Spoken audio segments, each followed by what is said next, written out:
warahmatullahi wabarakatuh. Anak-anak, materi PLH hari ini adalah tentang konservasi lingkungan. Kenapa kita perlu belajar konservasi lingkungan? Ya, anak-anak, akhir-akhir ini bencana alam sering terjadi di daerah kita, ya, bukan hanya daerah kita saja, melainkan di berbagai belahan bumi manapun juga mengalami hal yang sama, yaitu mengalami bencana alam.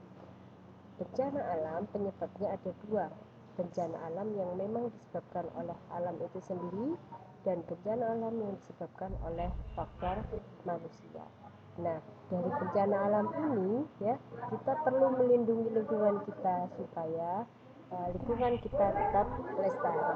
Nah, untuk itu kita belajar konservasi lingkungan. Anak-anak, sebelumnya kalian harus tahu apa sih konservasi itu. Ada beberapa pengertian tentang konservasi, ya, yang saya ambil di sini hanya dua. Menurut Kamus Amerika, konservasi adalah penggunaan sumber daya alam untuk memenuhi keperluan manusia dalam jumlah yang besar dan dalam waktu yang lama. Sedangkan menurut ahli yang bernama Randall pada tahun 1982, konservasi adalah alokasi sumber daya alam antara waktu atau generasi yang optimal secara sosial, ya. Nah, berdasarkan proses terjadinya ada beberapa jenis bencana alam. Yang pertama, proses geologi. Bencana alam yang disebabkan oleh proses geologi, baik endogen maupun eksogen. Apa sih endogen itu? Yaitu bencana dari dalam bumi. Ya, contohnya gempa bumi, ya, gempa vulkanik, kemudian tsunami, ya, ini dari dasar laut, berarti masih dalam bumi, ya. Kemudian bencana eksogen, yaitu bencana yang berasal dari luar bumi, yaitu ada abrasi. Apa abrasi, anak-anak? Pengikisan tanah oleh air laut. Kemudian kalau erosi, apa bedanya? Pengikisan tanah oleh air hujan, ya. Kemudian ada juga contohnya tanah longsor. Yang kedua, bencana akibat perubahan iklim. Contohnya, ya, kalau di musim hujan ini, ya, bencana yang sering terjadi ini banjir, ya. Kemudian angin topan, badai, dan lainnya, ya. Kemudian bencana yang ketiga akibat proses biologi. Contohnya apa, anak-anak?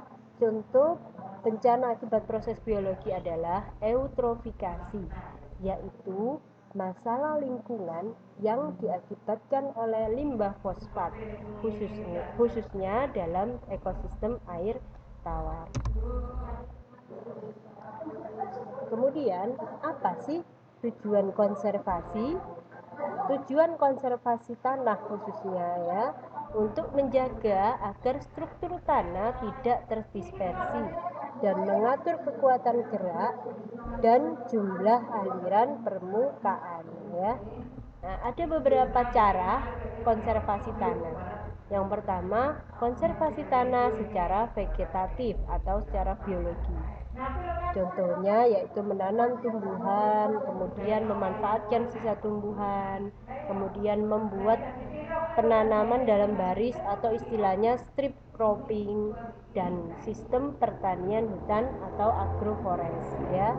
Yang kedua, konservasi tanah secara mekanik, yaitu pembuatan parit contohnya, ya, kemudian pembuatan jalur pengairan dan sebagainya. Dan yang ketiga yaitu konservasi tanah secara kimia, yaitu pemanfaatan bahan pemantap tanah untuk memperbaiki struktur tanah sehingga tanah akan tetap resisten atau terhindar dari erosi, ya.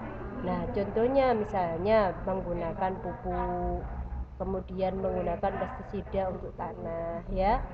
Nah, sekian dulu penjelasan PLH hari ini, ya. Kita lanjutkan dengan diskusi di WhatsApp group, ya. Wassalamualaikum warahmatullahi